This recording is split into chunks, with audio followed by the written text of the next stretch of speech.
Welcome back to West Ham Unofficial. I hope you are all well. Bit disappointed day to be a West Ham fan, but we'll get onto that with some West Ham fans later on. We will swiftly move on tonight. We got a few guests coming on. But for the start of the show, I am joined by Paul Starr, who is a Liverpool fan. Paul, how are you? I'm very well, Jake. And how's things apart from the result today? How's things for you anyway? Yeah, not too bad. We're still fourth. There's only 2 games today. We're still fourth. We're still above Liverpool. So yeah, you are. Astonishing season. I think when I messaged your dad, I said that apart from Man City, you've gone for the quadruple. Maybe not, because obviously I think they're losing against Chelsea.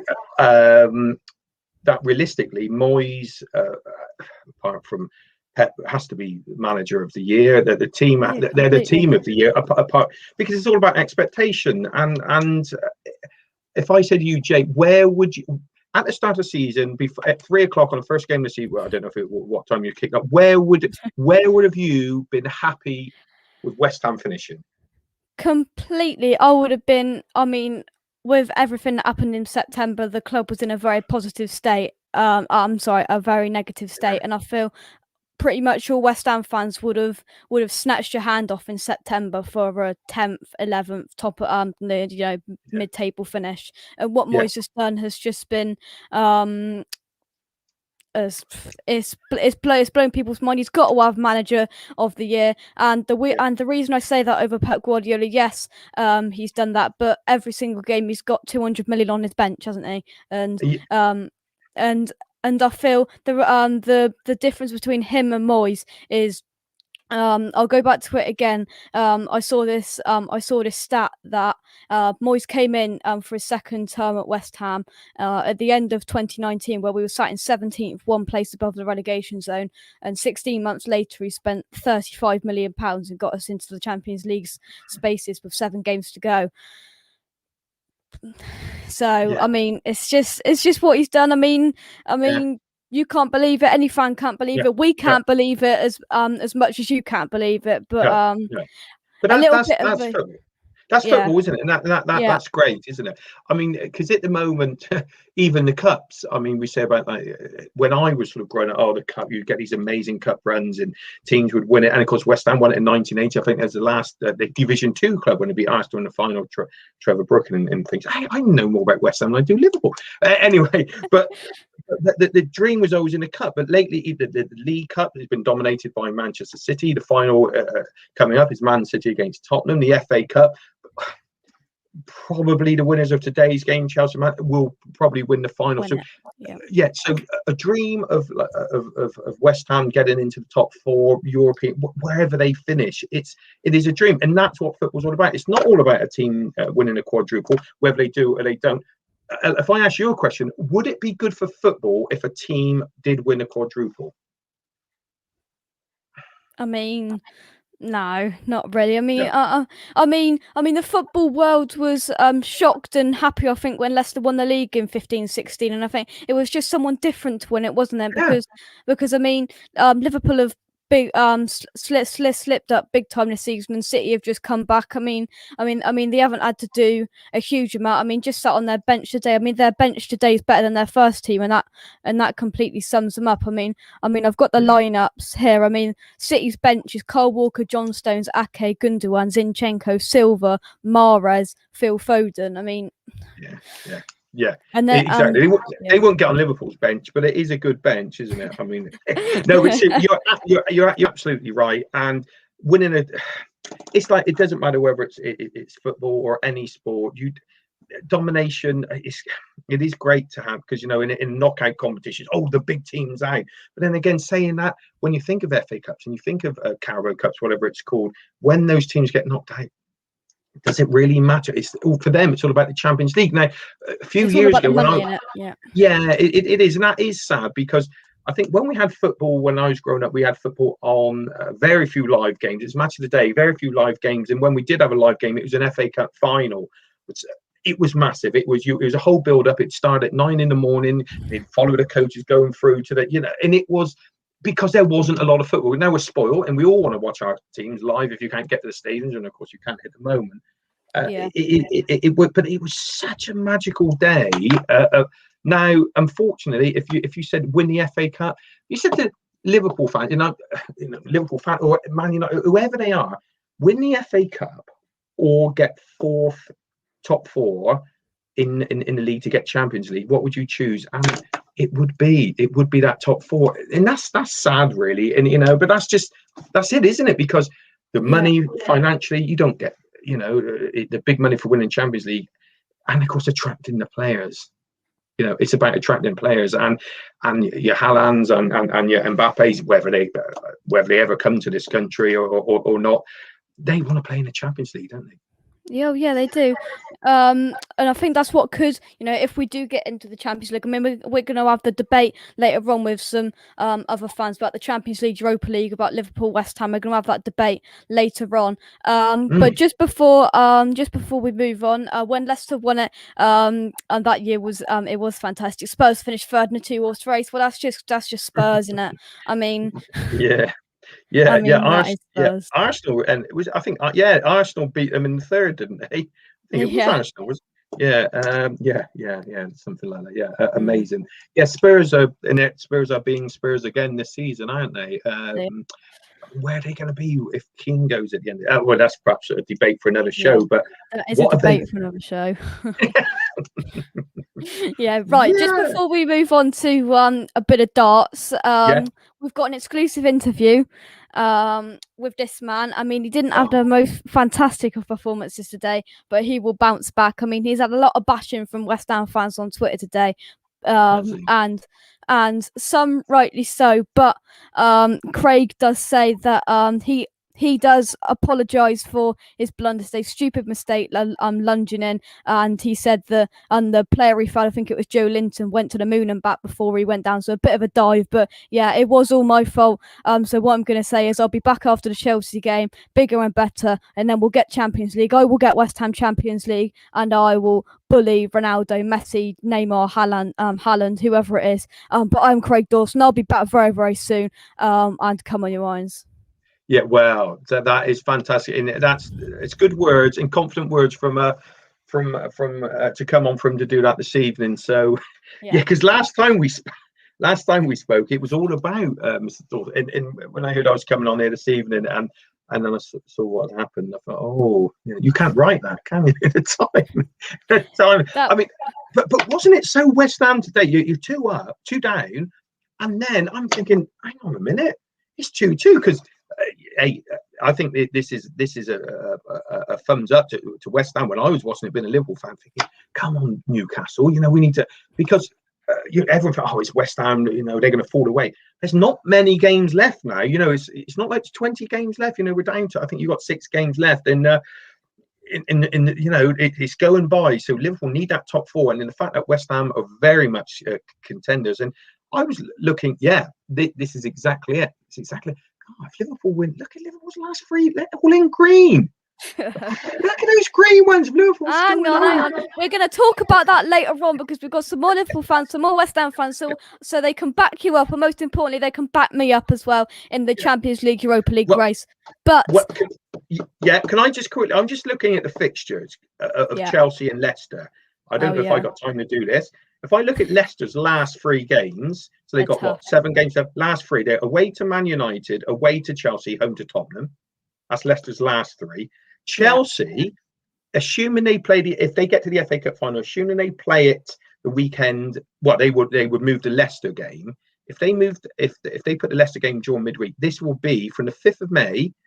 In 13 days, this will be Chelsea's matches. They will have second leg against Real Madrid, away to Man City in the league, Arsenal, the FA Cup final, and then Leicester in 13 days. See, I mean, West Ham, we're the being us and Liverpool are the only sides that have got nothing left in it. It's just the Premier League now, I do believe. That helps, Jake, doesn't it? I think it does. I think it does. We're going to discuss it later on, but just to touch on it, I think we're the only two, and then Leicester, Leicester, they've got to play tomorrow in the FA Cup. And when we played them, you could tell that Brendan Rodgers had it in the back of his mind, that we've got a big game that we should win against Southampton. And you could tell the way we got over the line. But I mean, they've got, as you said, like Chelsea, they've got Champions League, they've got the FA Cup, they've got all of these competitions they're still in, and it does look like, and it does look like what is the score, that is still 1-0. So there's 8 minutes to go in that, so it looks like they'll be going through in that. But we will discuss that later. We're going to come on to a bit of darts now. Because Paul, you are heavily involved in darts. So how have you got involved in darts? I was always sort of interested. I've just gone commentary. Oh my god, I've gone a commentary on the FA Cup semi-final. It's gone. And it's always a bit player, not a top player, sort of at Super League level, never near good enough for TV. And then I don't know, 20 years ago, at a football club in Froomes, Paul McGuinness, who ran it, chucked them about £1,200. It was a lot of money, but a lot of money now, for a knockout competition. And I walked in and thought, £1,200, I could win this. And then I looked around the room and saw what other players were doing and realised straight away I couldn't win it. But I ended up on the stage calling the scores, and I told the players who were there was players like James Wade, who's obviously major PDC, won the UK Open a few weeks ago, Premier League player, of course. Gary Anderson, and all of a sudden I'm on the stage calling scores for these players, and one or two people come and say, "Oh, you could do this," and then I started to do the MC part. I enjoyed the calling of the scores. I've always been sort of interested in the math side of it, but the MC part of it, introducing the players, just talking nonsense, really, like, "Oh, ladies and gentlemen, welcome along," all that sort of, in all that rubbish, and it went from there. And then there's a good friend of mine. He's ended up being a really good friend of mine. His name's Steve Brown from Bristol, who was a PDC player still, and his son John's doing really well on the tour at the moment. Steve got me involved with his ex-manager, and I ended up emceeing at events in Butlins, and then I ended up doing a YouTube channel. It wasn't mine, but it was called Tungsten Tales, and he ended up, in fact, one of the interviews was used on the documentary about Gerwyn Price, world darts champion, and that was used on the documentary in the last few weeks. So that's been shown a few times on Sky. So, and then I left that and just concentrated on MC and going to the venues, not a little bit of TV, little bits here and there. Was another thing on Don't Tell the Bride when the groom wanted to be introduced onto the stage at the lakeside, so I've done a bit of that, but mainly working at the exhibitions with the best players in the world. And I don't think there's any of the players thinking now that I haven't worked with, who I would love to have worked with, all your Taylors and your Van Gerens and your Gary Andersons, Adrian Lewis, James Wade, and working around the country, plus Europe, in Prague, in Germany, and in Austria, these sort of places. And so it started from there. When through, I love it, just being on the stage, introducing the players, maybe calling the scores as well, and because darts is razzmatazz, it's entertainment, that's the main thing, and I love being part of that. Yeah. Just before we move on, I'll just mute there. There's a bit of background noise. I'll just do that. Tom says, evening, lads. No need to panic, boys. It's been a fantastic season already. Even champions have off days. They certainly do. We will come to that later, though. Peach is in the house. How you doing, Peach? I hope you're well. I hope you're well. But we will come to all of the games later on when we get some more guests on here. But Paul, can I ask you this? Who is the best darts player you've seen live in the flesh? Well, lucky enough to call scores, introduced to the stage, and interview as well. It has to be Phil Taylor, really. He is still the 16 times world champion, 16 times world match play champion, the greatest player ever. Anyone who doesn't believe that needs to have a wobble of their head, because he is in 1990, he was the world champion. In 1992, he beat a good friend of mine named Mike Gregory, a chap from Porton, so not just up the road, in the world final. So in 1990, he was the greatest player in the world. it wasn't many years ago he was still winning the world match play. So it's astonishing player, and the commitment he's shown over those years to still pick up those arrows, still practice, and say, I'm going to change the darts, I'm going to change the flights, and I will beat these players. I will beat these players. It's astonishing. So lucky enough to work with Phil, and was in Germany last Christmas because of COVID, but the Christmas before with him, and just been on the stage when he was introduced to the stage in an exhibition in Germany in front of 2,500 people was, the hairs on the back of your neck sort of thing, because he is still the governor. He just astonishing. And I worked with Eric Bristol, who sadly passed away 3 years ago, and that was only the last few years of his life. I know he wasn't the dart player he used to be, but just when he walked in the room, everyone knew Eric, and honoured to work with him as well. Yeah, definitely. We'll just mute there. Next question then. I mean, you kind of put it into. I mean, you interviewed Phil Taylor, people like that. But just to lead off on that, fantastic. Phil Taylor, as you said, the legend of darts. Just to be near that man, obviously as a darts lover, must have been incredible. Well, it is, and the thing is, I mean, it's what you're into, isn't it? I mean, somebody's not into darts, Phil Taylor, somebody's not into snooker, and if you mention Ronnie O'Sullivan or Stephen Endry or Steve Davis, it's what you're into. But because I was into that and able to be on the stage with these players, and honoured to see them walk on when their walk-on music starts, and literally people stand up, and I'm talking about walk-ons. There's another player, Bobby George, and a lot of your older viewers will remember Bobby George. He's a friend of ours, and he comes on to We Are the Champions, and what an entertainer he is. And he takes 4.5, 5, 6, 7 minutes just to go around everyone, give everyone a hug and a cuddle, and the ladies a kiss on the cheek, coming on to We Are the Champions. And it is just fantastic. And when you're able to introduce players like that to the stage, it is wonderful. And in fact, there has been lots of traffic on social media lately, because it's just been announced last week that I don't know if you're familiar with the snooker legends. They've got the seniors tour, which is, I think, shown on BBC, and with some of the top players, legends of the game. Well, Jason Francis from Snooker Legends has got together with Jason Tane from Modus Sports, and they've put together the World Senior Darts Championship. So they've been announcing over the last few days the players who are going to be taking part of this. Early part of next year, COVID sort of allowed. Phil Taylor, John Park, Martin Adams, Richie Burnett, Bob Anderson, John Lowe, Wayne Warren, Andy Fordham, Dennis Priestley, Ted Hankey, Keith Deller. Now, these players, they're all world champions, so they may have to fill the spaces for some other legends, but all world champions announced so far, and it's gone crazy, the amount of interest, because Phil Taylor, who sort of, I think, was ready to sort of, even the exhibition circuit with COVID, to knock it on the head and say that's enough. He's got back involved. He's taken part in that world championship, which means when you've got the main man back, then it just draws the attention to it. So that's something which has just been announced, the World Senior Darts Championship. Fantastic for darts. Yeah, definitely. Me and Paul will be back in just a minute. Check out Canningtown Learn using the link in the description, and I'll be back in about a minute's time. Canningtown Learn is your best place to buy custom portraits that you can buy on the internet. Canningtown Learn does animated portraits like this one he did for me up here. They're absolutely fantastic, and I couldn't recommend them enough.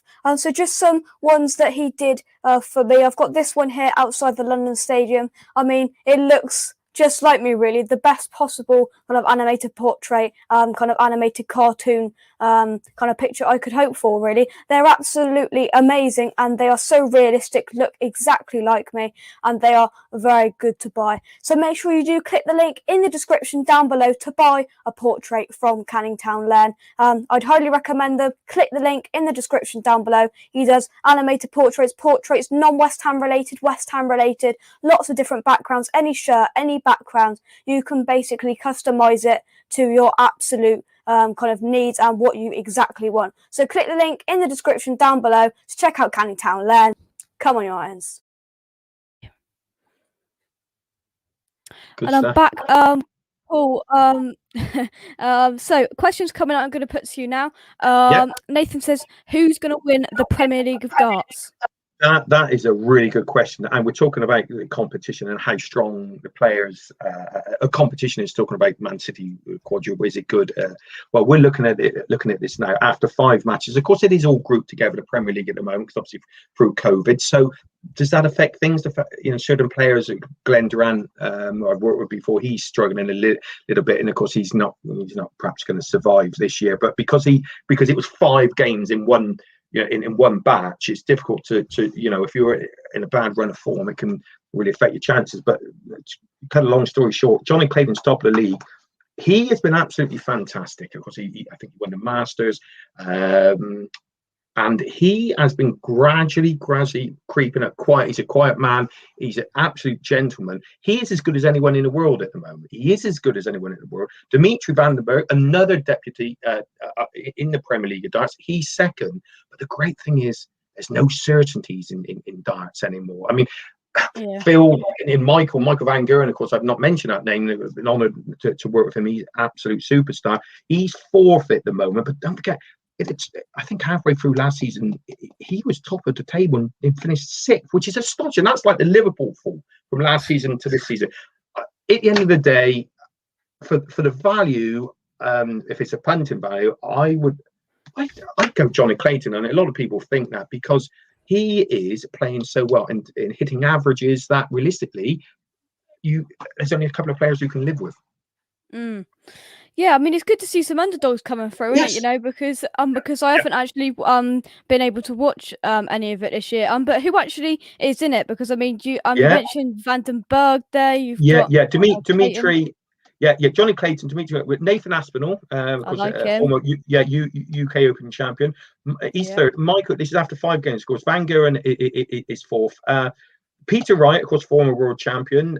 Rob Cross. Who of course world match play champion in the past, starting to play well again. Whether he's playing well enough to win it this year, maybe not, but it's great to see him back, because when he did win it, because he in the world championship a few years ago, he beat Phil Taylor and Michael Van Geuren in the same championship on the Alexandra Palace, and you can't take that away from him. James Wade, of course, never write James Wade off, the best hitter of a W you'll ever see, and of course he won the Frome Open twice, and that's important. He did win a Frome Open twice. Gary Anderson, of course, Gary Anderson is on 5 points, 8th, but don't forget the leader only has 7 in, so it's not a big thing. De Souza, of course, hit a 9 darter. As well as Johnny Clayton. De Souza, he's a dangerous player. And of course, he won what did he win last year? He won the Grand Slam. So he's another superstar. Glenn Durant, forget Glenn perhaps for this tournament, because he's far better, former BDO champion 3 times. Forget him at the moment. He's going for a bad patch, but he will come out. Will come out of that. But of course, Geuren Price. COVID test, a positive COVID test, so that's why James Wade replaced Geuren, and that's a shame for Geuren Price. And of course, don't forget that documentary on Sky. Download it, because of course you'll see my fat head.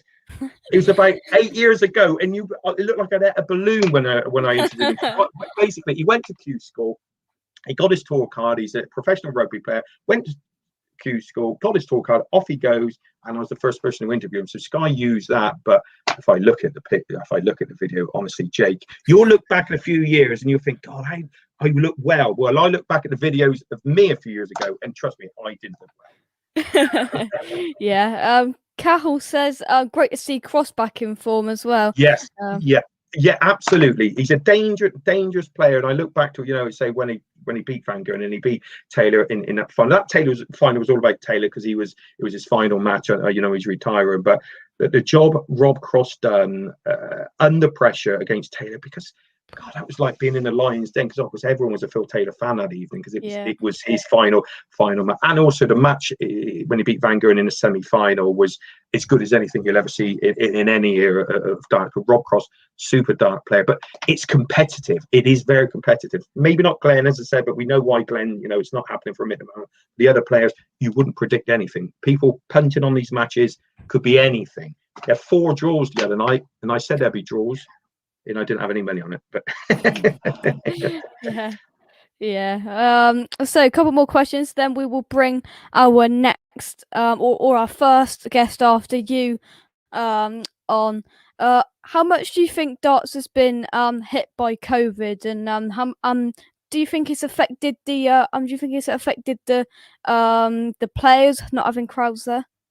Yeah, yeah, some in different ways. I mean, if we look at the crowds with football, Jake, when we hear the stat that there's been more away wins than the home wins, well, that surely would never have happened unless it was, it's impossible, isn't it?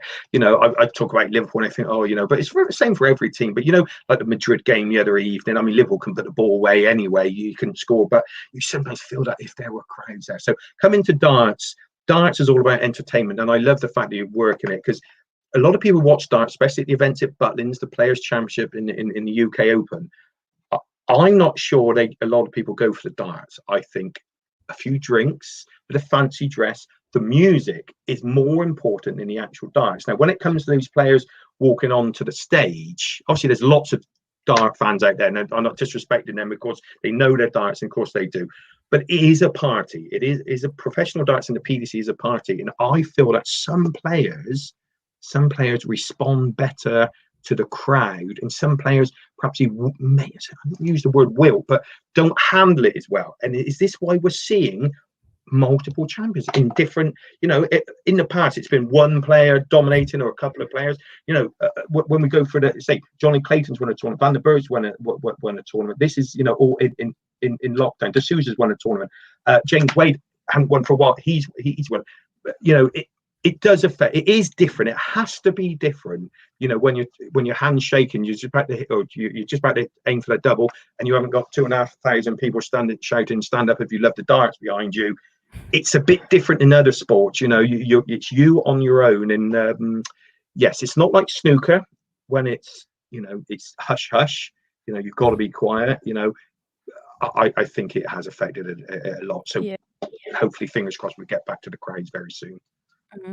Oh, we're going to come on to football in just a second, because we've got a West Ham fan going to come on very soon to help me out. To help me out, but just before we bring her on, firstly we've got Dave, who's also a Liverpool fan. I'm being outnumbered, but I won't. How you doing? I remember this. Hey, you have not shaved since I saw you last. We're still in lockdown. Yeah. Oh, yes. Yeah. And where are you? We're obviously in Ireland. What part of Ireland, you, Dave? I'm in the Midlands. I'm in Tullamore, County Offaly. It's right in the centre. Right in the centre. Right. Yeah. I've got a great excuse because I'm a very lazy person when it comes to that anyway. So at least I can, say. Yeah. Is it June before you can have a beer over in Ireland in the pubs? Yeah, I'm coming over to you now soon. Get on over. There's no set date. I think when Boris brought out his roadmap, it was brilliant. I'd say people over there were like going, okay, at least we have something to work for. Do it, keep good. Let's get there. But over here, I think we're waiting to see how ye go before we make a decision. And people over here are very, very, very depressed right now because there's absolutely no end in sight. They're not giving us any indication of when we'll come out of it or this, that, blah. Whereas Boris done the right thing. Tell people what we're aiming for. If it doesn't work, it doesn't work. But at least they know. Can I just say, Cahill's in the chat, Dave, and she, he lives in Ireland as well, and he says on the poor lad, it's Cahill. Oh, we have had that discussion before. Don't worry. No. Around the West Ham YouTube, people call him different things. We've had Cole, Cahill, whatever, but we just he doesn't mind, so do we whatever just, you do. Yeah. Yeah. Right, just before we go on to football, you asked us to give you a couple of questions on horse racing. So the first one is, so you're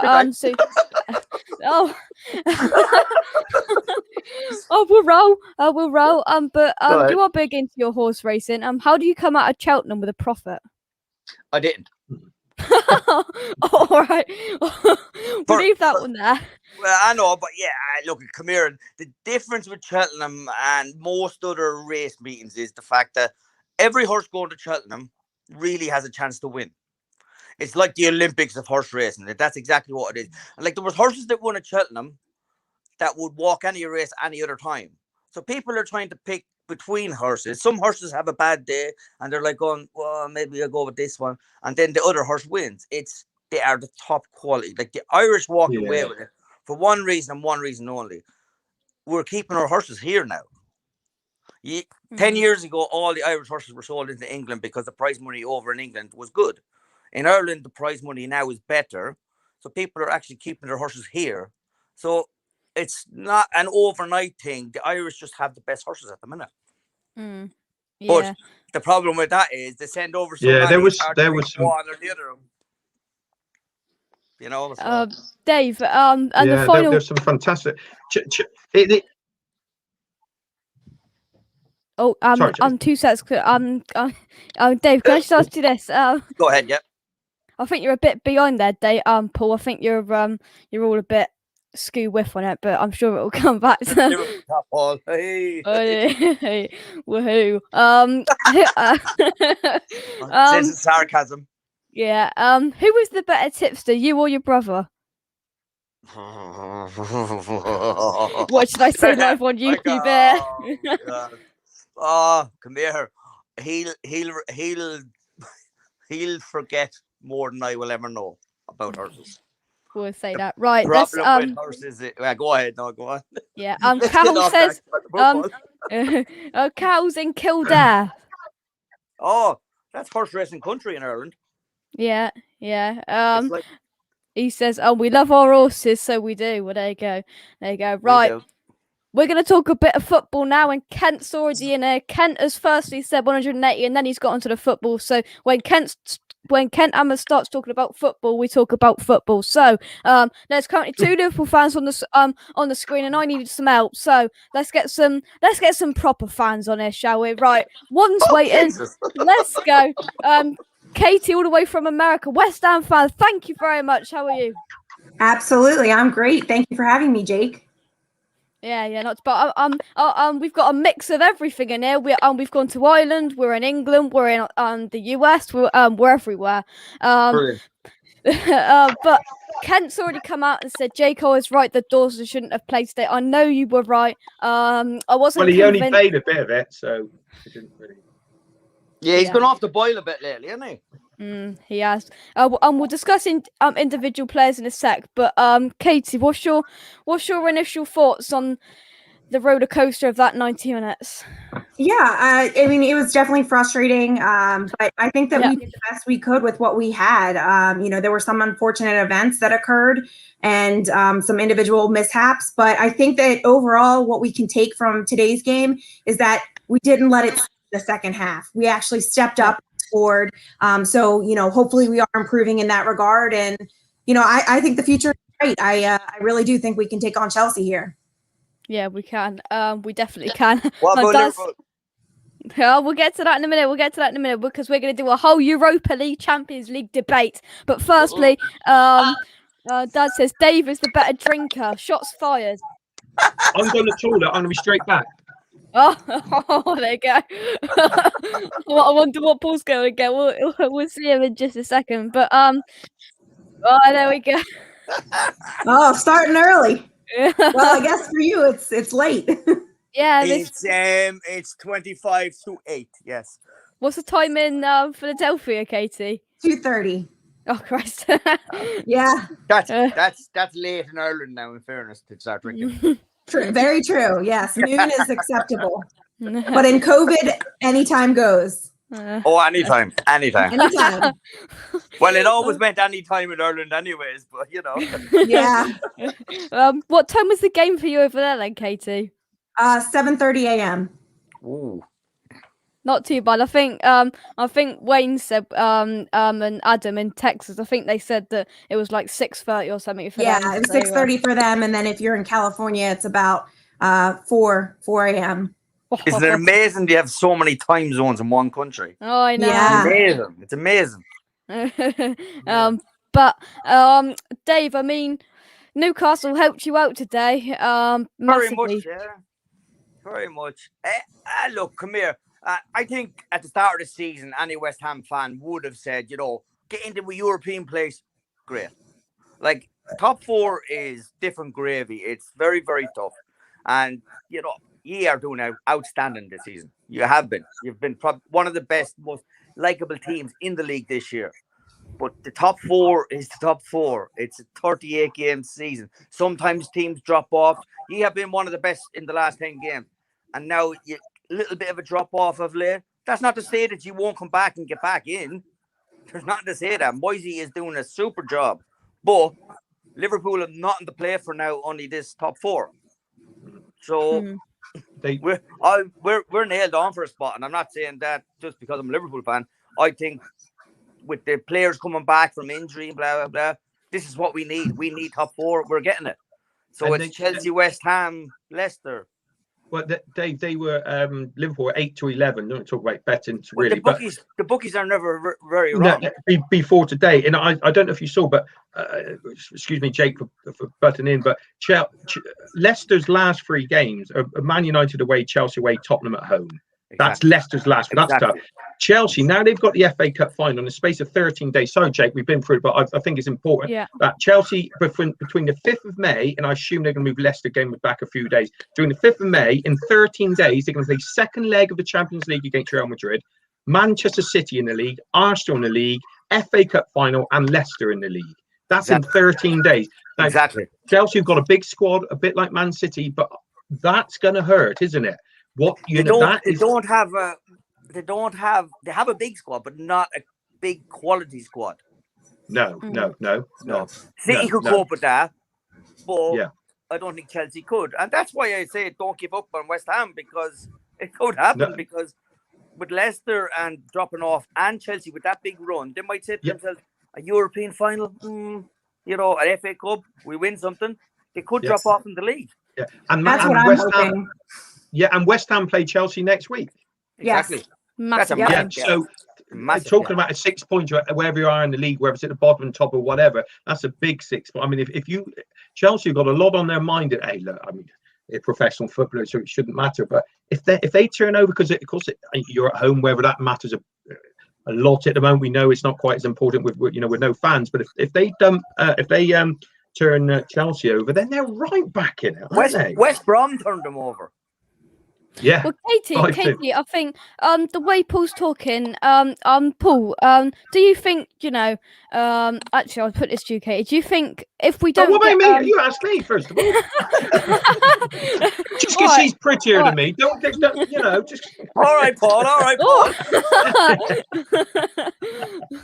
Oh dear. Paul, all right. I can't win. I can't No, win. it's because I'm a West Ham fan. Exactly. You ask Katie. A proper fan. Oh, shots fired! I didn't get that. Yeah, I'll see you. Bye. No, ask Katie. Go on. So I mean, I don't think the loss today puts us out of the top 4 contention, because I do believe Leicester will fall down like a stone like they did last season. And I think they're going to be out of it, which puts 2 positions up for grabs with 3 teams. And I'm still convinced that we're going to be one of those 3 teams. I'm not sure I'm convinced, but I will tell you this. I think that, I agree with you. I don't think we're out of the hunt right now. We're still in it. It's just going to make it a little bit tougher for us to finalize it. So as we can come out ready to play against Chelsea and at least get a draw, I want that win, but at minimum we need a draw, and that'll help seal it for us. Yeah. Let's take some comments and let's. Oh no, you can't lose that game. No. For me, Declan Rice is a huge miss. Yeah, and absolutely. It's proven it's so in the last bit, and I think getting him back. I think is he back next week or the week after? Is it or something? Is it? Yeah, I think it's 2 weeks now. 2 weeks from now, which would bring us into May, which would be what Paul said about Chelsea's big run. Declan Rice will be the one of the reasons if he get top 4 or not. I understand what Jake is saying in saying that maybe we can still get. You can, of course, you can. If Leicester drop, we won't. We'll keep going. And I'm not saying that as a Liverpool fan. I think we're nailed on for top 4. So it's Leicester, West Ham, or Chelsea. Yeah, Dave, can I ask you? When we're talking about Liverpool, and we know that Kabak and Nat Phillips are not world class, but we love Phillips, don't we? He's a legend already. Nat Phillips is, and he looks like you, and I'm sure you're, as good. And he looks like you. Yeah. And that's a compliment, Dave. It's a compliment. But what I'm 5'6". I'm not a centre half. No. It must be the camera angle I'm looking. It is, yeah. But the thing is, do you feel that even though when they're never, they're not Virgil van Dijk, they're not Alan Hansen or whoever you want to talk, but they're playing together week after week. They've now got the longest run of any Liverpool centre halves this season, so they know a little. You can tell they're reading. I know they shipped 3 against Madrid in the first leg, but they're not conceding goals now. They're not world class. We know that. But Fabinho's in front of them, and then you know what you're going to get from them. And every game they do look slightly better. And the games that Liverpool got coming up, no disrespect to the teams, apart from away to Man United, you look at the games and you think, you've still got Salah, Mane, Firmino, Jota, Thiago, Wijnaldum. This is a major opportunity to rescue a season that was literally going down the pan. I think I remember when I was last on and we were talking about this and blah, blah, blah. And I said, we were lucky to be top in December with the injuries we had and blah, blah, blah, blah, blah. And then from January on, I think the whole month of January was just, wow. I knew we were going to hit a blip. I didn't think it would be that bad. No, but the stat of the season has to be 139 shots on goal in Anfield since January, 3 goals. Yeah, you're absolutely right. And when they put 3 away at Palace, I thought to myself, everything's going in the back of the net. Everything they hit was going in the back of the net, and then it stopped. It was like on December the 27th, they played West Brom. It went 1-0 up with Mane midway through the first half. And if I told you they would not score another goal at home apart from a penalty against City from open play in about 7 matches, whatever it was, you would have called me a madman, wouldn't you? It's not possible. Yeah. They were top 100%. Of the league. Literally 100%. Impossible. 100%. Impossible. Not silly season. It's a silly season. Can I just can I just jump in? We're going to take some comments, then we're going to get our next guest on, because then you're going to be outnumbered because another West Ham fan coming on, so that'll be 3-2. Oh, hey, that's all right. That's all right. Just another one to be disappointed at the end of the season. Oh, sorry, did I say that out loud? Oh, you're talking about yourself? Oh. It's going back and forth. Kent says, Richard, I was proud of the comeback today, but gutted we couldn't hold on to a point as we dropped off deeper as soon as we scored. I mean, Katie, right, so the first half, I'll tell you what, we'll bring Phil in for this. We'll bring in Phil, right? You're outnumbered now. Phil, you all right? I'm good, mate. Yeah. Hey, Phil. Hello, Katie. Hello, everyone. Thank you for joining. Let's take them down. Exactly, 3 versus 2. Hey, it was 3-2. Well, no, I won't go there. Don't go there. Phil, just your brief thoughts on just your brief thoughts on that. That I don't even know what to call it. Game thriller, 5-goal catastrophe that happened earlier on. I don't know what to say, really. It was just deflating after that first half.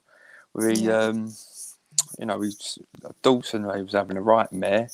I knew once he got that yellow card early on, I knew that he was I had this feeling in the back of my head he was somehow going to get another yellow. And then it was just, what a bad feeling to have that. Not only concede a goal that catastrophic, but then him to get sent off in the same minute. In the same minute, yeah, from pretty much by giving them the goal almost. Second half, we took our time to start fighting back. Once we got 2-2, or that penalty, I was like, surely not. Could there be a comeback on the horizon? But no. Just West Ham. It was in fact, you were the better side in the second half, and it was almost like when it went 2-2, I thought, you're going to win this. And from that moment, literally from that goal, Newcastle came into life because he had the one cleared off the line, didn't it? I don't watch any, apart from Liverpool, I'm so fast, I don't watch football, but I knew I was coming on here later. I thought, I got to know my stuff. I can't let Jake down. But from that moment, it went 2-2. It literally changed again, didn't it? What happened, Dawson? Dawson. He took a slide tackle and he didn't get the ball, so he took out Saint. No, I St. Maximin. Oh, I mean, in general, because the last time I was on here, Paul knows, there was a slideshow of Dawson coming across the street. Yes, I've been through that. Yes. Yeah. It was all about Dawson, wasn't it? But no, this is a real Dawson now. It is. Yeah. It's an amazing though what a little bit of confidence does for players. At that Yeah. time, Even at that level. Could just at that level, yeah, and one mistake, and he seems to have lost his head a bit. I feel like he's. I mean, Katie, it's just the Dawson that we kind of might have expected if he played anything when we brought him in, and it's just so frustrating how good he's been. And we'll talk about the whole defense in a minute, but it's just that little bit frustrating that he's done it.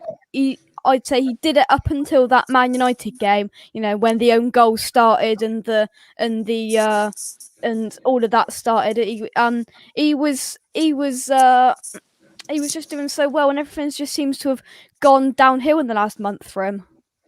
Yeah, it has been a struggle, and I think you're right. I think like right now his confidence has been knocked, but we've seen this with other players. I think with Ogbonna back in the back with him, they'll be able to start communicating a little bit better. I mean, you saw today there was some miscommunication, but I think that will improve. So I think that once he gets his head straight on about him, I think we'll be all right. Even Fabianski, he was just so frustrated with himself, and he even tweeted after the match, disappointed he wasn't himself. And truly, I can't fault Fabianski for that. There's going to be times where errors occur. He's human. And, I walked away from that just feeling like we'll do better next time. It was just unfortunate. Yeah, let's take some... Sorry, Jake. You've got I'm looking at your games you've got left. You've got Chelsea at home, Burnley away, Everton at home, Brighton away, West Brom away, Southampton at home. They're chances, aren't there? Definitely. There are.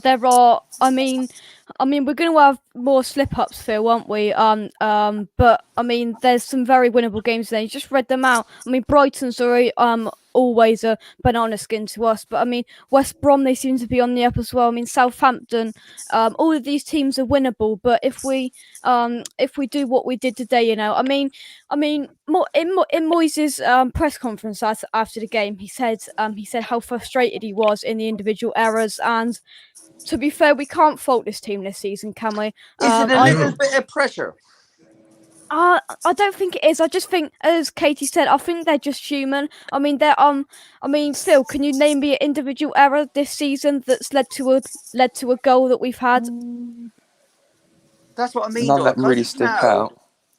Ogbonna Diop continuing to score on our goal. No, but that's what I mean. Like, because you can see an end in sight, you can see European football on the horizon. Mistakes seem to be happening, and that's kind of like what I'm just saying. Like, it's a little bit of nervousness. Well, Lingard didn't score today, and he has been he did score. Yeah, I don't count penalties. I don't count penalties. I count penalties as goals. Oh, that's all. Goals discounted then. Yeah. Oh, here we go. In my opinion, the worst thing ever when I give golden boot in one of the players who scored half the goals from the penalties. But it's still a goal. No, I don't count it. It is a goal. I don't mean it shouldn't count as a goal. Of course, it's a goal. But I don't. If somebody's going to stand on the spot. Can I ask you a question here? Sorry. Yeah. What do you think the situation with Lingard will be next season? Wow, I mean that is it. I mean, United are probably going to be looking like, because they think they're a big club. No, sorry, they are a big club. They got, whatever they do.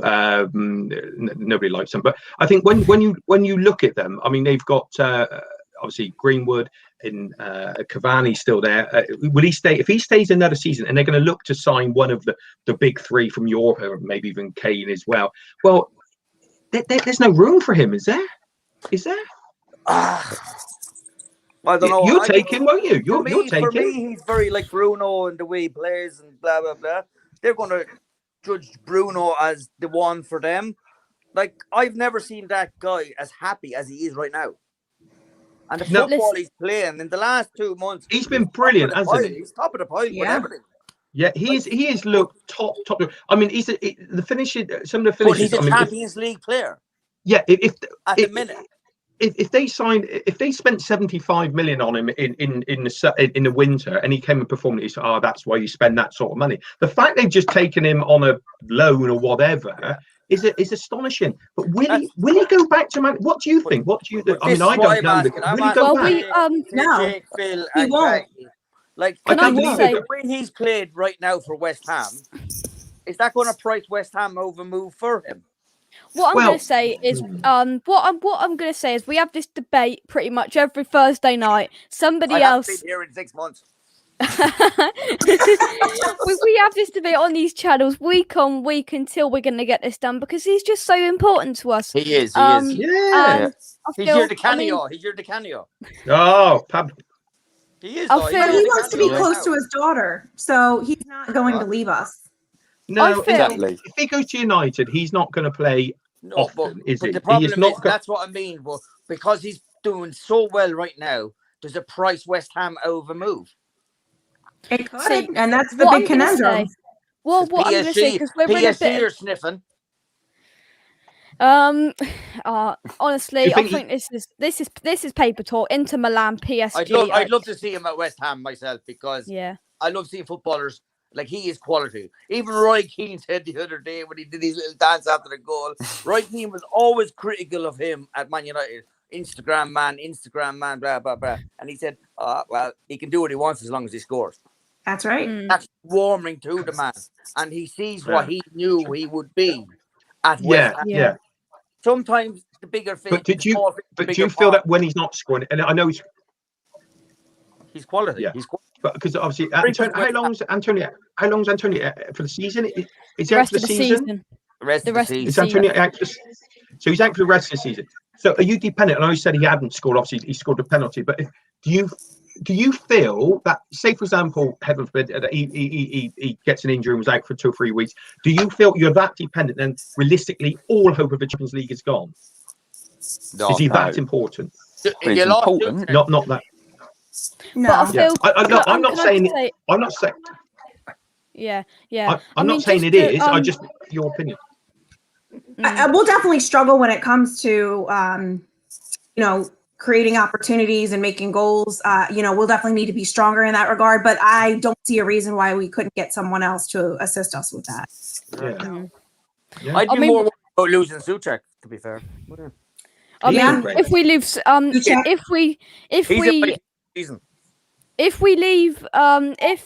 if Souček gets an injury now for the end of the season, that means that would just be, I mean, just for Souček, we've got 6 games to go. Everything does seem to be falling apart, Phil, doesn't it? I mean, the whole spine of our team's gone.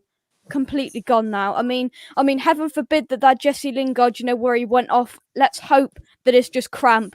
But I mean, Elvin Paul are Liverpool fans. Now you know how we feel. Yeah. Well, it is about injuries and injuries in the same area. People saying, "Oh, about Van Dijk." I said, "Well, the thing is, when Van Dijk got injured, I said it's a disaster. Well, a disaster was horrendous for Liverpool. But the thing is, it wasn't just that, because I think they won the next 6 games and conceded 2 goals. I said the difference was then Gomez got injured and then Matip got injured. So now you're looking at your 4th and 5th choice. Then you take your 2 main central midfielders, Henderson and Fabinho, and put them at the back. Then they got injured. I said, that's the problem. Not just one player. And you're saying about the spine of the team, and that's so important, isn't it? If you're losing your big, that's so important. And no disrespect to West Ham, you might not. It's not Man City. You haven't got the choice of all the. So let's just. Well, we definitely don't have the depth. We don't. No, and you're not expecting. Nobody in world football has that.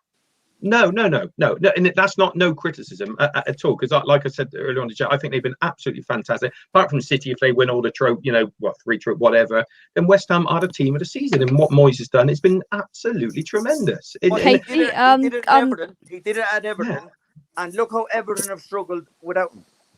Yeah. One of the top managers in world football with them now, and they are doing no better.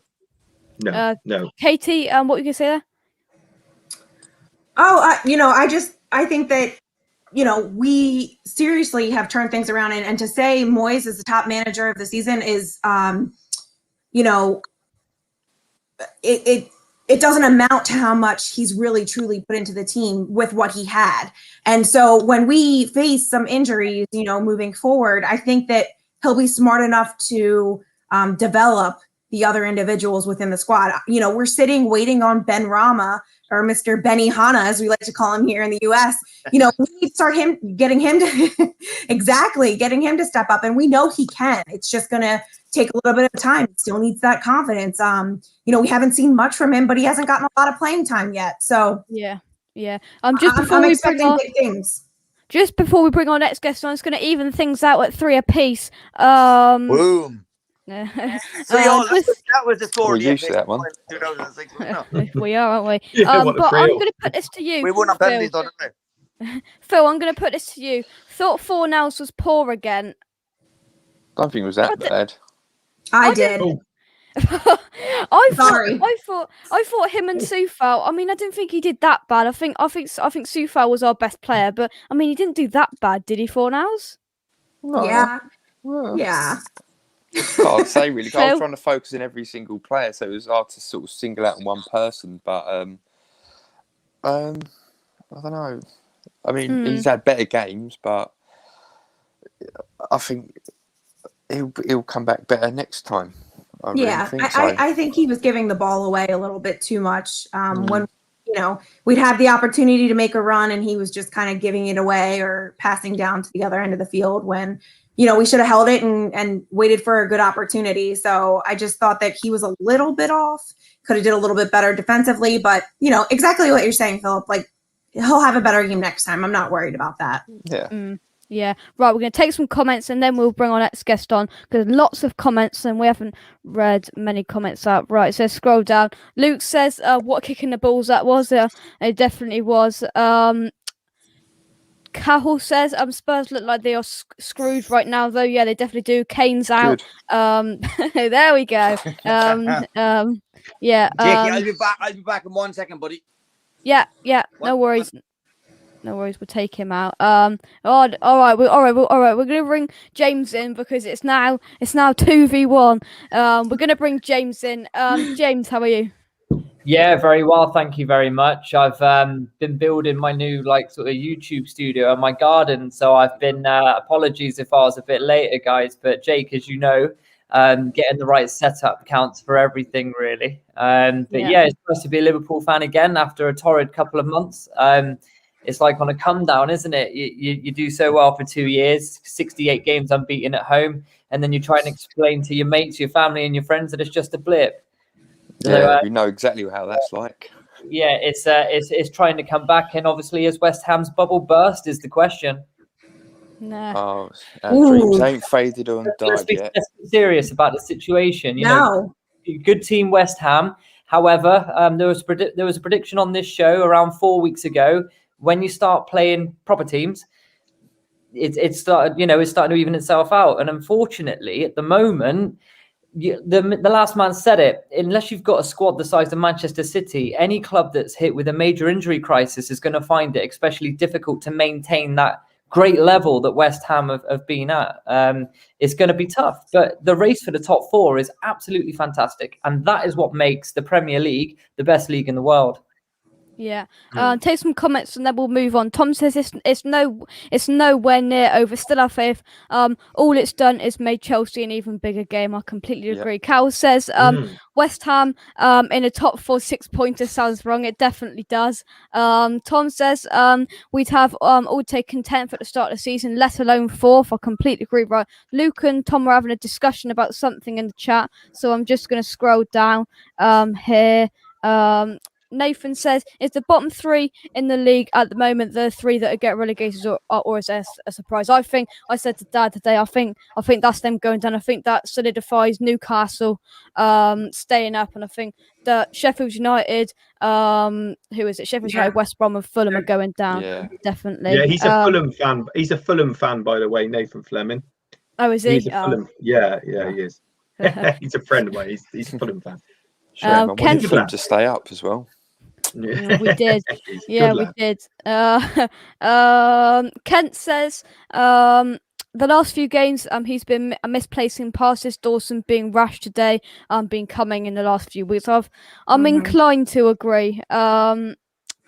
Luke says, with Oggy back, can we not revert to a 4 at the back? I don't think Moyes will do that. I think he will stick with a back 5, because I think Masuaku's going to be back. It's just a minor injury, but I think he's going to stick. He's definitely going to stick. Kent says, it's the thinness of our squad and the injuries that worry me. I completely agree. Until today, I don't think we've had any individual errors leading to goals. Well, there you go. I mean, it had to come.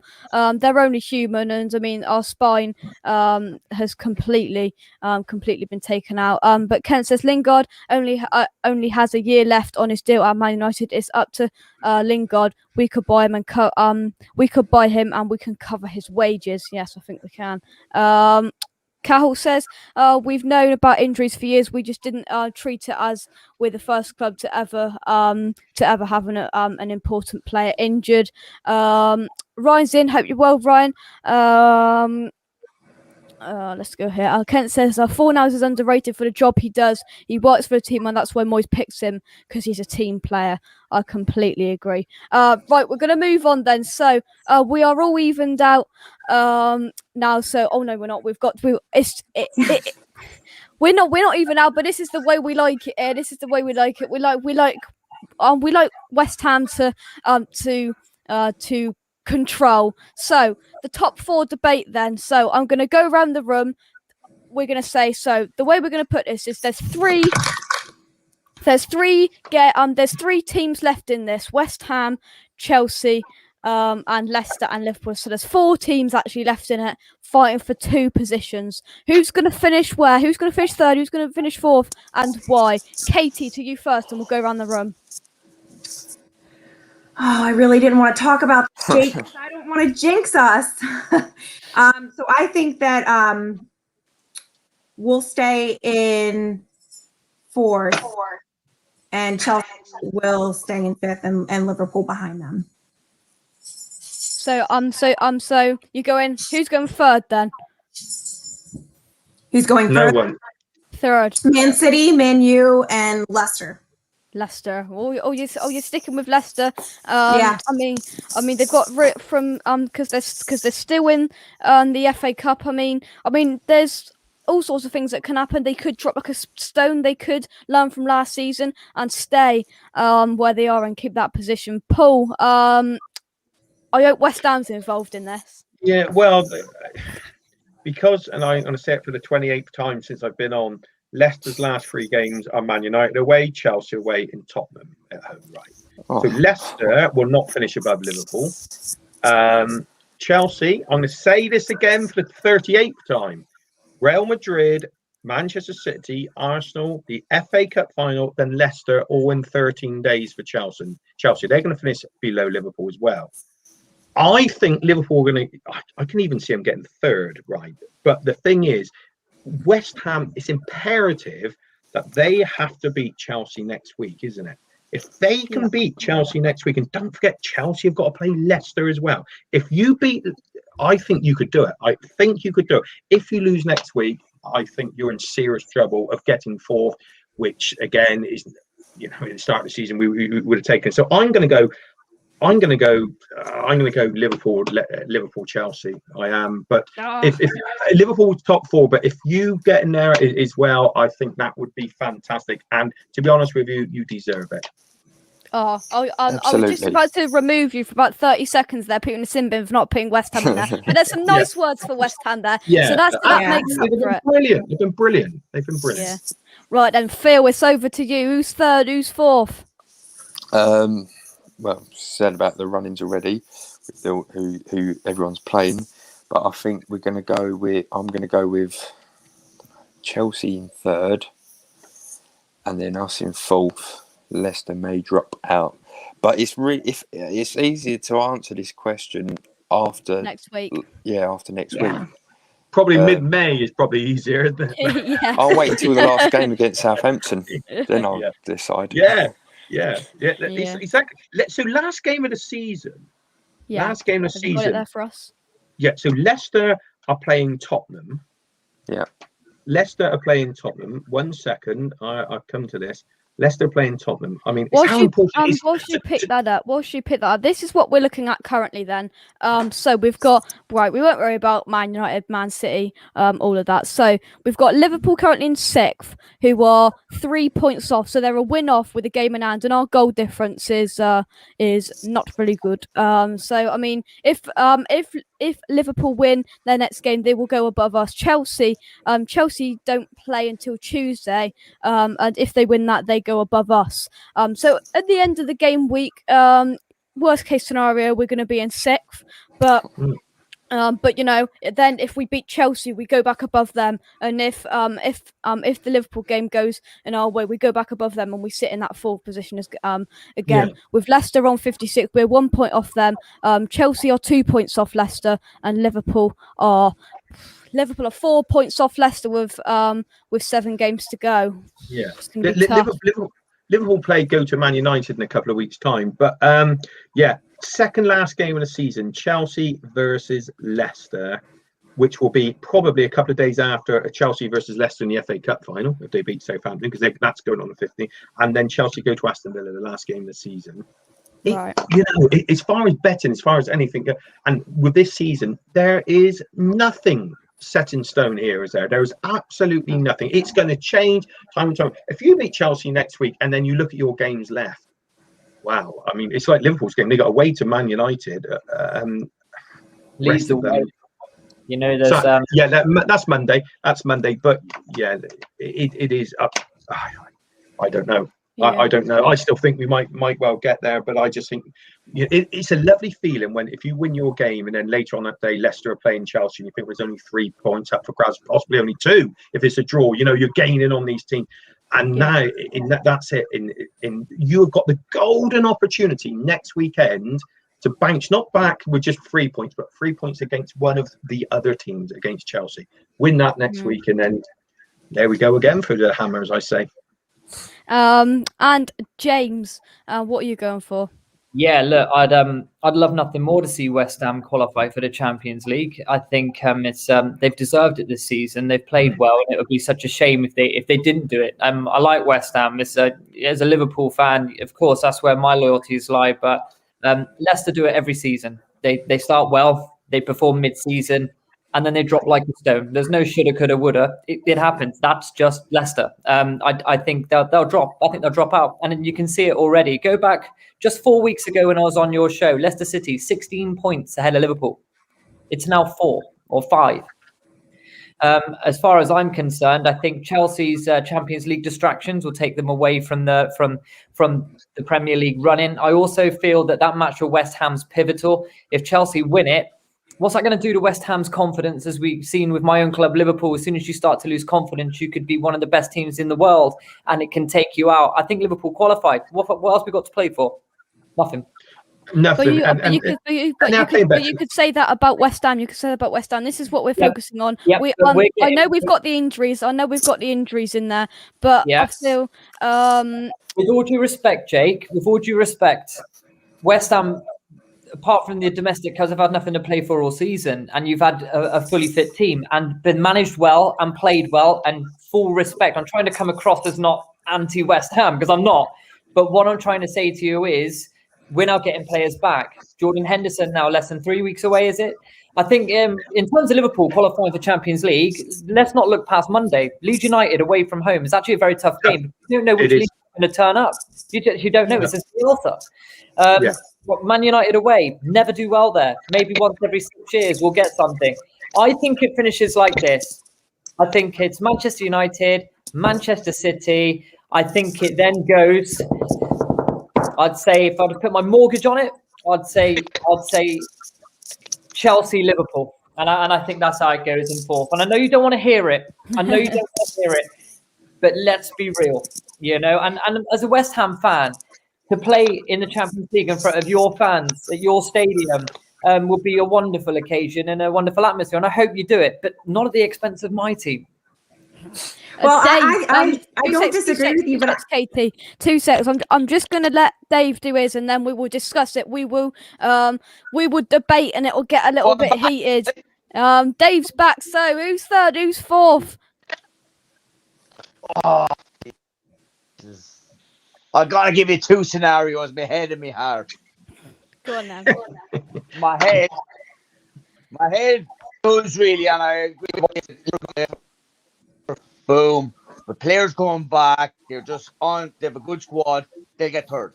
For me, they'll get third. Leicester are going to drop off like Maltesers in the microwave.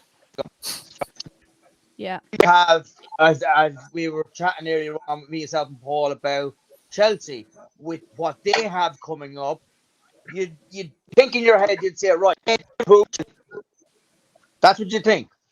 My heart would like to say West Ham in there, and I would like that, because West Ham are one of them teams that everybody likes, second, third,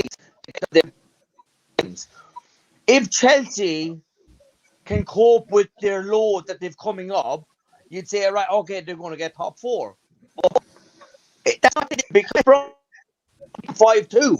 West Brom scored 32% of their goals this season against Chelsea. It's going to be. It can happen. Things can happen. Nothing is breaking, but we need to hit that little bit of form. But Declan Rice is the key, and he's injured. And that's what kills me. And that's a fact. And it's not just that. I think it's not just the fact that they're playing these extra games in the fitness, because it's the injuries. I mean, when Chelsea they got an FA Cup final, Leicester so fun, and they've got tough games against Real Madrid, as well as obviously the games in the league against Arsenal, Leicester, and City. Those games when Liverpool at home and West Ham are at home with their feet literally up. Do you know what I mean? And then Real Madrid are playing Leicester, playing Chelsea, and they're playing FA Cup final. It takes its toll. I know it's near the end of the season, but there will be injuries. The more games you play, you can't play all those players. It could well be the difference. It could be the difference. So, I mean, Chelsea have actually been really impressive since the new manager's taken. Lost one game or two. Dave,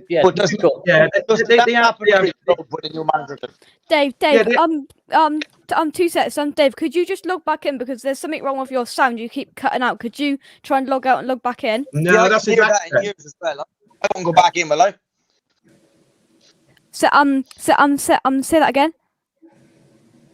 Oh yeah, that'll be all right. But so Katie, I'm gonna hand it over to you then. So West Ham to finish in that to finish in that top 3/4 then. I mean, if it comes down to the last game of the season, I think we could be in pole position if we're there, because we've got one of the easier games. We've got Southampton, and I'd back us in that last game of the season to if we need to get 3 points against Southampton. Well, they're not going to have anything to play for, are they? Oh, but they might do. They might have the FA Cup final. That'll be before that, won't it? But they would have had the FA Cup final. I can't see them beating Leicester. I can't see them beating Leicester. I can't see that. Katie. So yeah, I mean, I know that everyone thinks Leicester's going to drop down, but I truly don't believe it. I know that in the past they have; it's what they do. But I think that their schedule isn't as difficult as the rest of us. They have Man City they have Man United and Chelsea, but other than that, the rest of them are very winnable for them. I think they're going to hold. And Tottenham, but Tottenham's done. They've got only now. Just looking at it now, last game, Tottenham at home. Yeah, could be a dead rubber. You never know. Chelsea away, Man United away, Newcastle at home. Which Newcastle's going to turn up? Southampton away. You're right, Katie. Easy game. Palace at home. Again, would you put your mortgage on and beating Crystal Palace at home? I would. Yeah. Would you? You're very brave. So. No, fair play. Fair play to you. And Southampton at home. Look, if you're a betting man and you go on form and you go on statistical analysis, then you would say they're in the top 4. Absolutely. However, knowing and following football for as long as we have, and there's just something about them that can't hold on. In some ways, if they do hold on, a couple of big, massive teams are not going to get to the Champions League. Now, I think to write Liverpool off, having been on the run that we've been on, worst season in 125 years, and we're still there. I just don't think you can write us off. I don't. I think it would be madness to write Liverpool off with players coming back. It's amazing.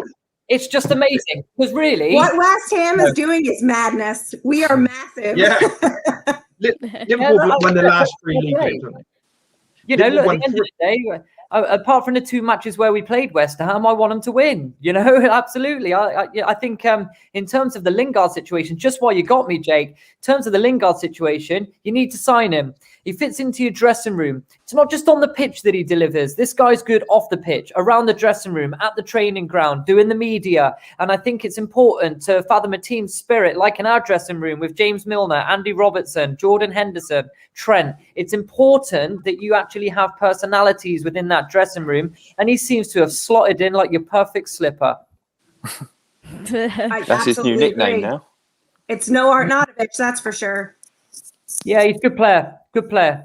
So, Phil, I'm going to hand it over to you then. We've got, right, let's take everything into consideration. Injuries, tiredness in the squad, because, I mean, we will say it as West Ham fans. We've got a very thin squad, and we've got to put 2 keepers on the bench to fill the 9-man bench. We've got to put youngsters on the bench to fill the 9-man bench. And, I mean, we all know that. We haven't got massive squad depth, and Moyes didn't do anything about that, and he's publicly come out. He didn't sign a striker. He signed Jesse Lingard, and it's been a masterstroke, but did he have the money to sign a striker? He did. Apparently. They did give him money. That's what's come out. That's what's come out, that he was given £30 million, but he said no, he wants to get the perfect striker in the summer. That could be true, that could be wrong, that could be false. That's what came out. It worked for Klopp, didn't it? It worked for Klopp with Virgil van Dijk. He waited for the right centre back. Remember the season before he came in, it would take us 5 goals to get a win. You know, we'd have to blitz them in the first 20 minutes, go 3-0 up, and then we're hanging on at the end at 3-2, if you remember. And he hung on for the right player. Do you know who would be good for you? Is you look at Danny Ings. We have been linked with him. We have been linked with him. I think Danny Ings would be wonderful addition to your club. It could be. But Phil, taking everything into consideration, can you see, Liverpool, they're coming back just at the right time. Players are coming back, as James said. Everything seems to just about be clicking for them, but they still got defensive woes at the back. I mean, they brought in 2 panic. James, Paul, would you admit that you brought 2 panic centre backs in? Kabak, sorry, Paul, I'll just step in a moment here. I've done a lot of research into Kabak. Did you know that within the summer we nearly bought him for 30 million? There were question marks over Lovren going. Yeah, 30 million. But did you know in the 6 games that he's played for Liverpool, he's been man of the match in 4 of them? Has he? And I said this before. Kabak's a good player. You put him next to Van Dijk, it's fine. Ben Davies was a hash rush signing. No doubt. And there's rumours of him to go to Celtic for a couple of million in the summer. He was supposed to go from Preston to Celtic. But obviously we needed players. I think Kabak, we've got a deal to make that deal permanent for around £18 million. He's very young. He's 22 years old. You know, he's come from the German league in a struggling Schalke team, and he was propping up that team. I think it would be mad not to bring him in. Matip seems to be the mix. I think the problem at the start of next season, Van Dijk, Matip, Gomez, if Kabak is there, and every time he makes a substitution like he did in midweek and puts Fabinho in the centre half, Kabak is the player that comes off, not Nat Phillips. So whether he thinks of Nat Phillips as being a better player, or maybe better at the moment, and if they're linked to these other centre halves, I mean, far be it from me to say that Liverpool don't need lots of centre halves, especially what's happened this season. But will they need that many? That could be 5 or 6 centre halves. Great, but I don't know, his money elsewhere. But yeah, he looks, in what you said there, and I thought this, next to Van Dijk, I mean, I remember Glenn Hussein playing for Liverpool in the early 90s. Next to Alan Hansen, he did look fantastic, but when Hansen retired, he looked like a pile of dog shit. He didn't play well. Incredible. You know what I mean? And I just wonder, I just think he might look like a player next to Van Dijk, but would he play instead of Gomez? Would he play? Or do you think, with the injury record of Gomez and Matip, what do you think? I like Matip when he plays, but he just cannot be relied on. Do you think he goes in the summer? Yeah, I think he's a big poppadom. As soon as you touch him, he cracks. Can I just say, can I just say, just before we continue this debate, because this is very getting a little bit lively in here. What I'm going to say is, I did an interview a couple of days ago about the awareness of testicular cancer. Here's the thumbnail of it. You can check it out on the channel, DT38 Awareness with Tracy and Tia Tombides and Joe Seeley. So if you haven't watched it, we talked loads about that. Check it out on the channel. But what we did discuss just at the end is Joe and Taylor are going up against each other in a 10k run in July for DT38, and Joe was a little bit sneaky and set up his GoFundMe page a couple of days before Taylor. So I've posted Taylor's GoFundMe page in the chat. If you've got anything, that'd be greatly appreciated, because Joe, you know, he just did a little bit of sneakiness there. So if you can help out, check out DT38 and all of that stuff. It would be greatly appreciated from everybody over there. Can we promote that on our Instagram? Is that good? Fantastic. Yeah. Can we promote that for you and get that out? Brilliant. Thank you. Yeah, that'd be quality. Right, so Phil, I'm going to come to you. I almost forgot what I was going to ask you, because I think it was about going into the last game of the season. We've got some winnable games, but it was proven today that we are human, aren't we? And you know, we've got these kind of what's the word for it? We've got these banana skins, like like Brighton, like these sides, and we found that out very much today when we're not at our best. So, you know, I know you'll want to answer this after the Chelsea game, but if let's say if we beat Chelsea, would you put anything on us getting Champions League? Would you come on here and say, you know what, we're going to get Champions League? If this is me talking like this time next week and we've beaten Chelsea, then yeah, I don't see why not. But you know, like you said about the banana skins, we know what it's like when we play Brighton. It is hard because you don't know what sort of team who's going to turn up. You know, we come in, we play these certain teams, we expect something, and then we ended up not playing as great. So it's just, I know it's really difficult now because in recent years we've always been used to having like a thin squad and injuries throughout the whole team and everything, and we've been very, very lucky this season. We've had like a couple here and there, you know, like Masuaku and Ogbonna. Now they're coming back, but everybody else is getting injured again. You know, this is where all the frailties come out. It's just going to be a matter of how we're going to set up. Have we got the right positive mental attitude to really take all these last remaining games and just Philip, I agree. Here's one thing though, we step up when it comes to the bigger teams at certain times. Yeah. So I think the way we've been piecing together the second half here, I think that we're going to walk away from this game knowing that it was just some small errors that, you know, were just mishaps, and we're going to go into this game pretty tough, and I'm ready for it. So we'll be celebrating after we make that win. I think KTK is ready for the Chelsea game. Yeah. Bring it on today. Hey, Philip, you made a really good point there about you've been very, you've had a bit of lady luck with injuries, which is great. We had it last season. We had no one out and we won the league. In terms of you've had a bit of luck with injuries this season. However, every single club in the Premier League or any league in the world for that matter, in any sport, always have a couple of weeks. Do you know what I mean? A couple of weeks where it don't quite go your way. You drop points against someone stupid. And they say that it's your team's turn to have a run, to have that little bit of an issue. I can't believe I'm going to say this, but if you beat Chelsea, I don't think you're going to have one of them bad runs. I think you're in. What you don't want to do is beat Chelsea and collapse, because that would be an absolute gutter. I wish West Ham nothing but luck, but I still think in the summer you need a blockbuster striker. You need someone. You've got to, because the rest of the infrastructure's there. I visited your stadium not long ago. We did every single Premier League ground in a record time, 21 hours, 6 minutes. Check out the YouTube. You'll love it. But the ground itself, it's no Upton Park, is it? But it's still state of the art.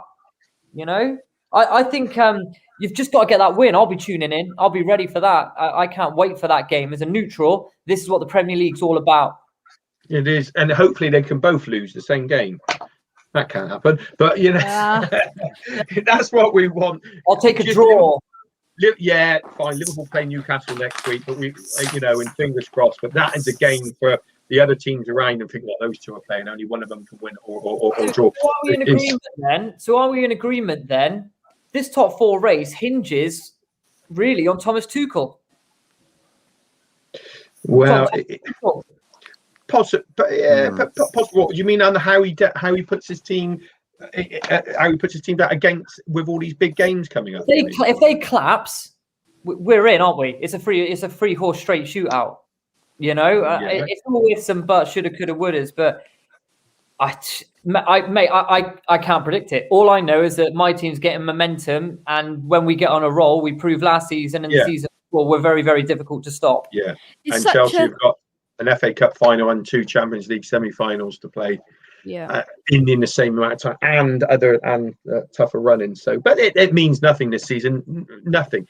I think probably the best thing to do is when you think a team's nailed on certainty to win a game, then bet on the other team. That's what seems to happen, doesn't it? This season. Yeah. It's mad. So just a quick one, Jake. Last time I come onto this show, the 2 Liverpool fans that were supposed to be on with me didn't turn up, so I was left in a room with 2 Everton fans just after they beat us in the derby, a Man United fan and a West Ham fan, and I was like, do you ever remember the film Jurassic Park when the little lamb was left outside in the rain and the T-Rex was come and get him? Where's the goat? That was me.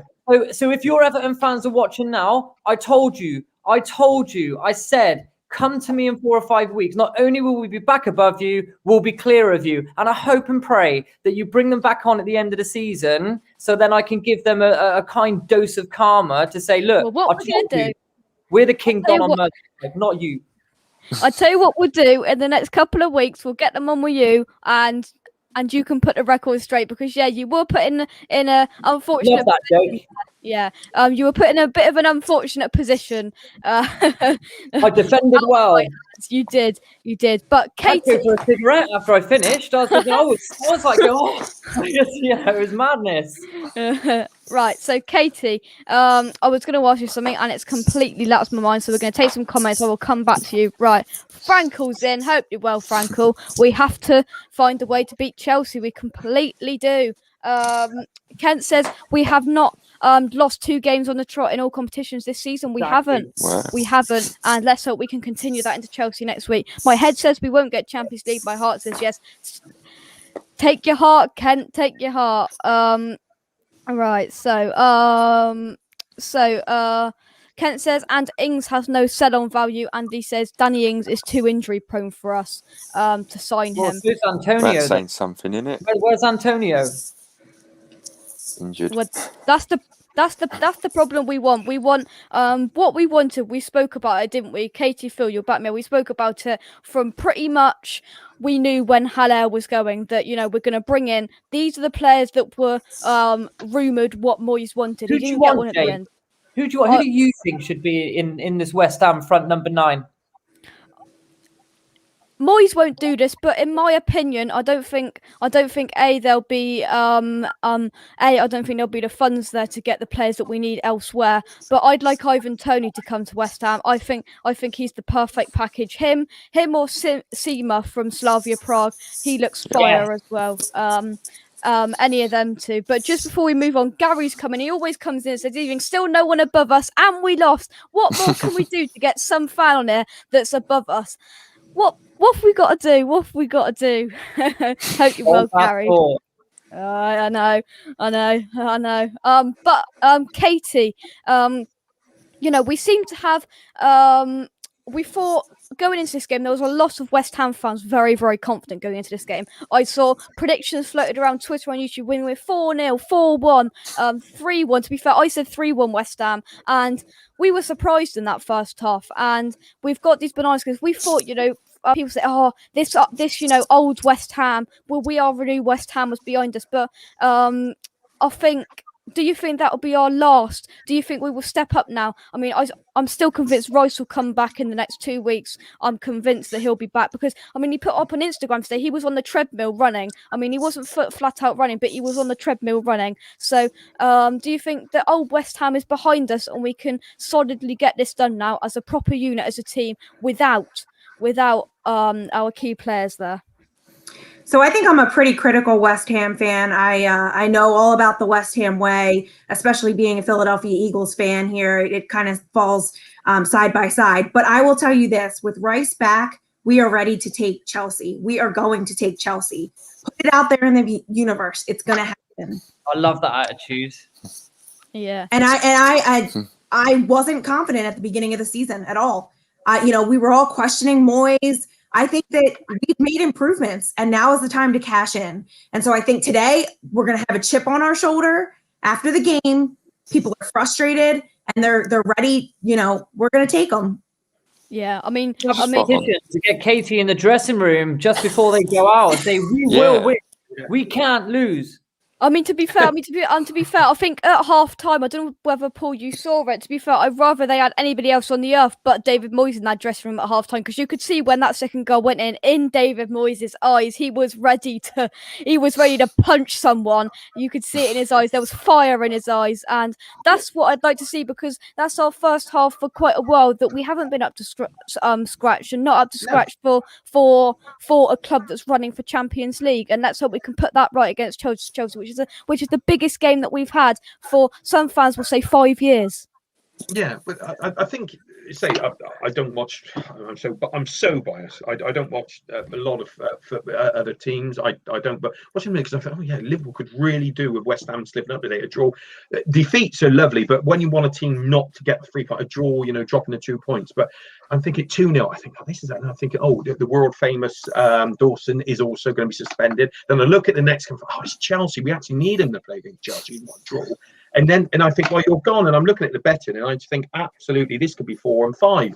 And then I'm watching this second half, and I was going to put on Facebook, actually, which team's down to 10 men here? I know you are 2-0 down, you got to make, but you look, and I'm going to say it again, at 2-2, I thought if any team wins this game, it's going to be the Hammers. I thought that so you've got to, and I know you've had lots of the 3-3 games when been 3 down and come back in whatever. But I thought that attitude was fantastic. Hey, look, playing with so much of that game with 10 men. I've never played football at any high level, so I don't know. But that's got to take it out of you. But fair play to, I know you lost. I know you've got a player suspended, but you did come back from 2-0 down. You give it a some teams would have absolutely walked then and lost 4s and 5s and just thrown it in, but you didn't. So actually, yes, it's not a good day, but it was not a disaster if you look at it. And if you beat Chelsea next week, this will be forgot about, won't it? It will. It will. You lost the battle, but you won the war. Yeah, that's right, James. I think that's about it, isn't it? Yeah. Just before we wrap it up, then, we keep saying banana skins with the games to come. We will do this debate probably in 2 weeks' time, and it'll all change, Leicester, in 2 weeks' time, Leicester could be down in 6th, we could be up in 3rd, Liverpool could be up in 3rd, anything could happen, and it's just open it. And Phil, we're in such a funny season.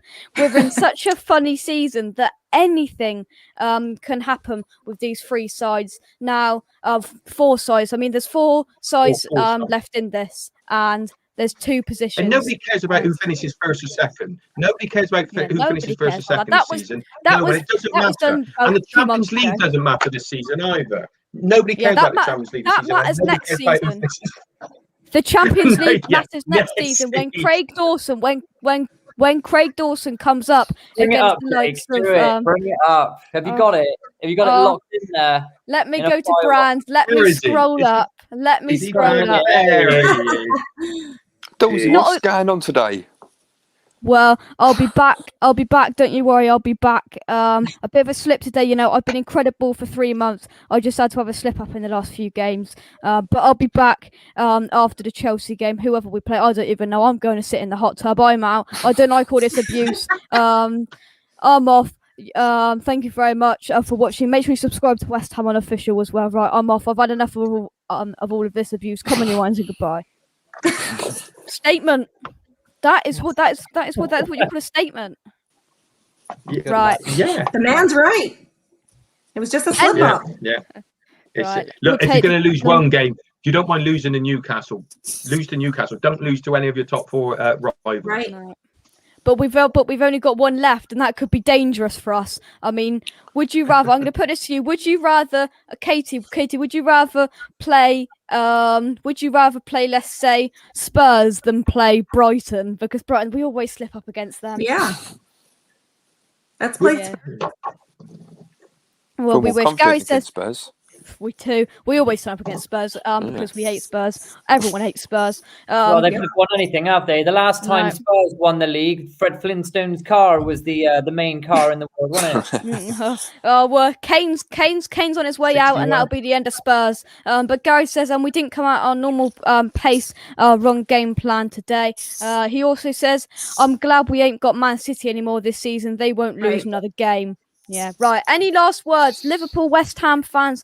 Any last words? We will do this debate, and it will probably all be changed. This hour and 35 minutes will mean nothing probably in 3 weeks' time. West Ham will be in 3rd, Liverpool will be in 6th, Chelsea will be 4th. It'll all be done, and it'll all be done and dusted. West Ham will be in the Champions League football. Declan Rice, I'll tell you what.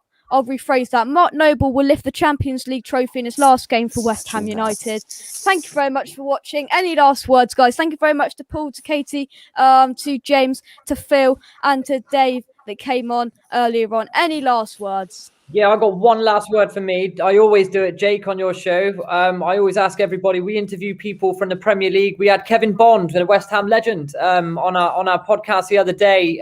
Feel free to go to YouTube and subscribe to TTM Sports. We've interviewed former Premier League referees, international football managers. We do the lot, but we also have a lot of time for Jake. So we sort of link with Jake and help out. His big fan base. He's doing a great job. But yeah, pleasure to talk to you, Paul, Katie, Phil, as usual. Massive respect to you all. But just give us a follow too, because we've only got about 200 and he's got about 8 million. Right. I've whacked the link in the chat. Go and subscribe to TTM Sports as well. We are currently on 1,257 subscribers. Not quite 8 million. Right. Not quite 8 million. Subscribe to TTM Sports. Subscribe to West Ham Unofficial. Keep the faith in West Ham. Keep the faith in David Moyes. Keep the faith in Craig Dawson. Any last words from you, Katie, Phil? And thank you very much to Paul. Yeah, I'm going to say Monday evening, Liverpool go to Leeds.